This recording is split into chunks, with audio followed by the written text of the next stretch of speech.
సమాజ సేవలో ఎంతో సంతృప్తి ఉందని నిరాడంబరంగా పేదలకు సేవలు అందించాలని సీనియర్ సిటిజన్ జిల్లా అధ్యక్షులు బుద్ధరాజు సత్యనారాయణ రాజు పేర్కొన్నారు. రమణయ్యపేట అడబల ట్రస్ట్ కార్యాలయంలో విశ్రాంతి తహసీల్దార్ రేలంగి బాపురాజ్ సౌజన్యంతో ప్రాణాంతక వ్యాధిగ్రస్తులకు నిత్యావసర సరుకుల పంపిణీ జరిగింది.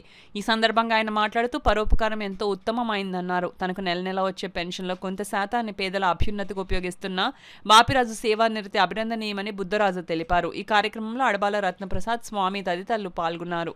ఏ పని చేసుకోలేని పరిస్థితులు ఉన్నప్పుడు వారికి కుటుంబం పోషించుకోవడానికి నిత్యావసర సరుకులు ఇవ్వడానికి దోహదపడుతున్నారు.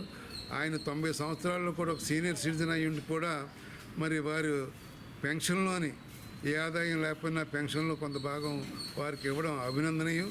ఈ విధంగా ప్రతి వాళ్ళు కూడా వారిని చూసి ఈ సహకారాలు అందించవాలని అడబాల రత్నప్రసాద్ గారు చేస్తున్నటువంటి ఈ కార్యక్రమంలో వారు కొంత భాగం చేసుకోవడం చాలా అభినందనీయం.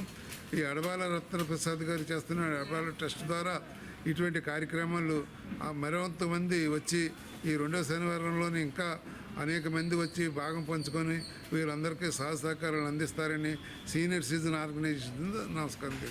విశ్రాంతి తహసీల్దార్ అయిన రేలంగి బాపిరాజు గారు గత 5 సంవత్సరాలుగా ప్రతి నెల కూడా వారికి పెన్షన్లు వచ్చే డబ్బుతోటి ప్రాణాంతక వ్యాధిగ్రస్తులకు నిత్యావసర వస్తువులు సమకూరుస్తున్నారు. మరి నిజంగా ప్రాణాంతక వ్యాధిగ్రస్తులు అంటే వారికి వ్యాధితోటి రోజు రోజు కూడా వారి ఆరోగ్యం క్షీణిస్తూ ఉంటుంది. వారికి బలమైన పోషకాలు అందించడం మన యొక్క సమాజ బాధ్యత. ఆ బాధ్యతను గుర్తించి మన బాపిరాజు గారు వారందరూ కూడా మరి పౌష్టికాలు అందించడం, మరి వారందరి తరఫున కూడా వారికి కృతజ్ఞత తెలుపుతూ వారి ఆయురారోగ్యాలు ఇచ్చి ఇంకా మరిన్ని సేవా కార్యక్రమం చేయాల్సి సందర్భంగా కోరుతాం.